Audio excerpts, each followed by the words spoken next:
मालिकाना स्टेडियम का नजारा बेहद अलग था, भव्य था, तालियों की गड़गड़ाहट से गूंज रहा था।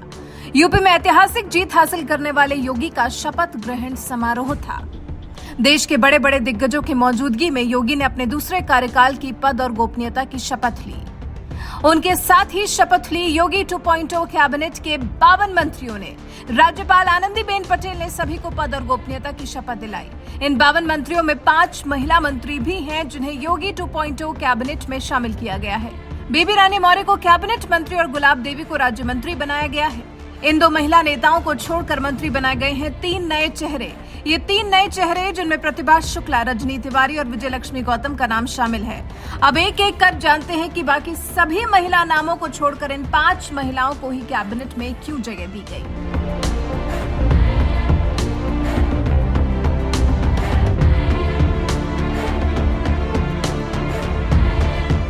योगी कैबिनेट के 5 महिला चेहरे। बेबी रानी मौर्य आगरा दक्षिण सीट से विधायक पद का चुनाव जीतने वाली बेबी रानी मौर्य को मंत्रिमंडल में जगह दी गई है। बेबी रानी मौर्य उत्तराखंड की राज्यपाल थी। राज्यपाल पद से इस्तीफा देकर चुनाव लड़ा। आगरा की मेयर भी रह चुकी हैं। बीजेपी के टॉप लीडरशिप के भरोसेमंद लोगों में इनकी गिनती की जाती है। बेबी रानी मौर्य को तो डिप्टी सीएम बनाए जाने की चर्चा थी। आगरा की सभी 9 सीटों पर बीजेपी ने जीत हासिल की है, जिसमें से एक बेबी रानी मौर्य की भी सीट है। बेबी रानी मौर्य जाटव जाति से आती हैं। माना जा रहा है कि बसपा के पक्ष के वोटों को कम कर अपने पाले में मत करवाने में बेबी रानी मौर्य ने अहम भूमिका निभाई है। कांग्रेस की लड़की हूं, लड़ सकती हूं कैंपेन का भी बेबी रानी मौर्य ने ही काट किया। 65 साल की बेबी रानी मौर्य ने पोस्ट ग्रेजुएशन किया है। यूपी में ओबीसी के बाद दूसरी सबसे बड़ी हिस्सेदारी दलित समुदाय की है। प्रदेश में करीब 22% दलित आबादी है। ये वोट बैंक 12% जाटव और 10% गैर जाटव के बीच में बटा हुआ है। रजनी तिवारी हरदोई जिले की शाहबाद सीट से चुनाव जीतने वाली रजनी तिवारी को भी कैबिनेट में जगह मिली है। रजनी तिवारी के पति उपेंद्र तिवारी 2007 में बसपा के टिकट पर बिलग्राम विधानसभा सीट से पहली बार विधायक चुने गए थे। उपेंद्र के निधन के बाद रजनी राजनीति में आई। 2008 में बिलग्राम विधानसभा सीट के लिए हुए उपचुनाव में बीएसपी ने रजनी तिवारी को मैदान में उतारा था। रजनी तिवारी चुनाव जीत भी गई थी। 2017 में रजनी तिवारी का बीएसपी से मोहभंग हो गया। उन्होंने बीजेपी की सदस्यता ग्रहण कर ली। 2022 के विधानसभा चुनाव में रजनी तिवारी तब चर्चा में आई जब वो एक सभा के दौरान मंच पर फूट फूट कर रोने लगी थी। सोशल मीडिया पर उनकी ही पार्टी के लोग उनका विरोध कर रहे थे। इसी बात से वो खासा दुखी थी। ब्राह्मण चेहरा होने की वजह से लोकसभा चुनाव में महिला वोटर्स को साधने का अच्छा खासा दम रखती है रजनी तिवारी। विजयलक्ष्मी गौतम देवरिया की सुरक्षित सलेमपुर सीट से चुनाव जीतने वाली विजयलक्ष्मी गौतम को योगी 2.0 कैबिनेट में जगह मिली है। इन्होंने भी पद और गोपनीयता की शपथ ली है। गौतम कुछ दिन पहले ही सपा छोड़कर बीजेपी में शामिल हुई, जीत भी हासिल की, फिर कैबिनेट में भी शामिल किया गया। विजयलक्ष्मी गौतम दलित चेहरा है। पूर्वांचल की कई सीटों पर 2024 के चुनाव में अहम भूमिका निभा सकती है। 54 साल की विजयलक्ष्मी गोरखपुर यूनिवर्सिटी से एमए पढ़ी है। करीब 1 करोड़ की संपत्ति की मालकिन है। कैबिनेट में इनका नाम सुनकर हर कोई चौंक गया। सलेमपुर सीट से 2017 में बीजेपी से टिकट नहीं मिलने की वजह से सपा का दामन थाम लिया था, लेकिन चुनाव से पहले बीजेपी में आई, चुनाव लड़ा और जीत भी हासिल की। योगी की महिला ब्रिगेड में शामिल किया गया है। लोकसभा चुनाव से पहले अनुसूचित जाति के वोटर्स को साधने में विजयलक्ष्मी गौतम बड़ी भूमिका निभा रही हैं। पूर्वांचल से विजयलक्ष्मी गौतम अनुसूचित जाति का चेहरा हो सकती हैं। प्रतिभा शुक्ला कानपुर देहात के अकबरपुर रनिया सीट से प्रतिभा शुक्ला विधायक चुनी गई और अब योगी की कैबिनेट में उन्हें जगह मिली है।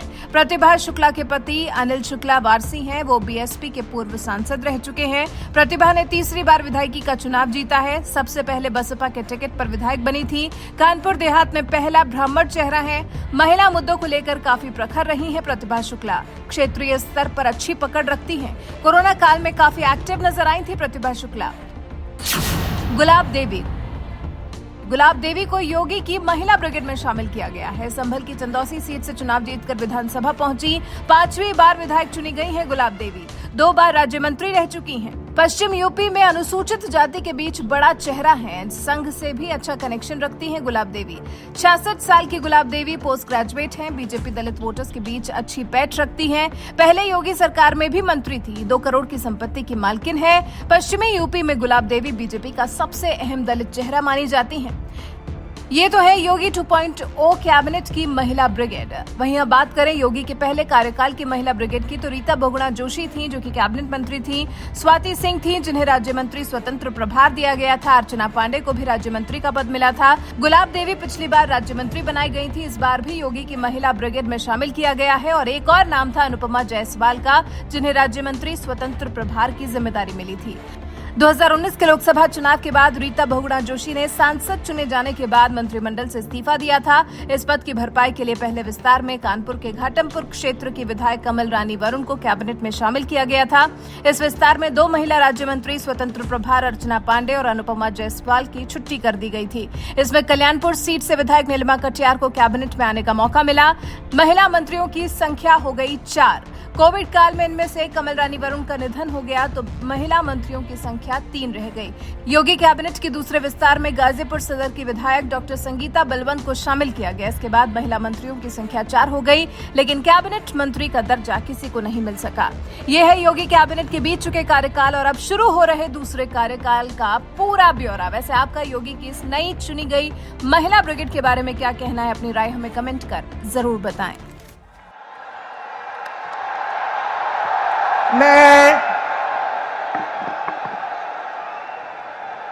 मैं आदित्यनाथ योगी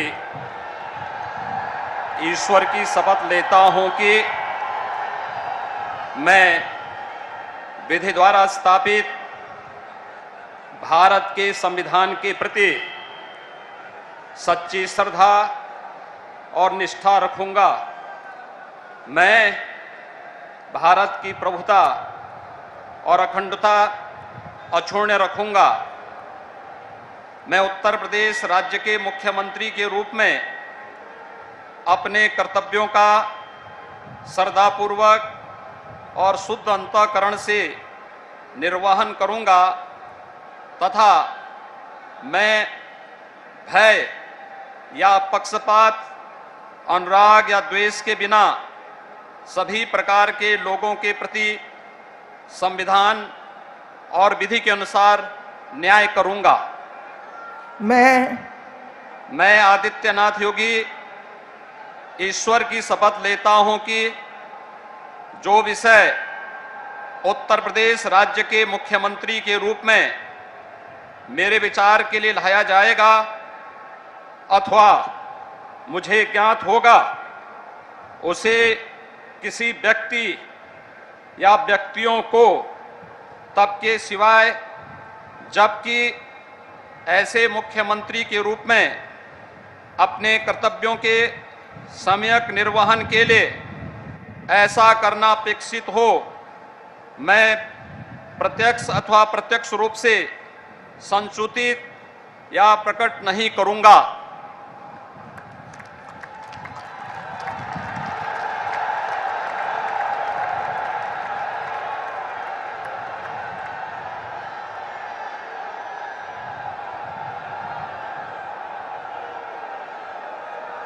अब कोई जरूरत नहीं।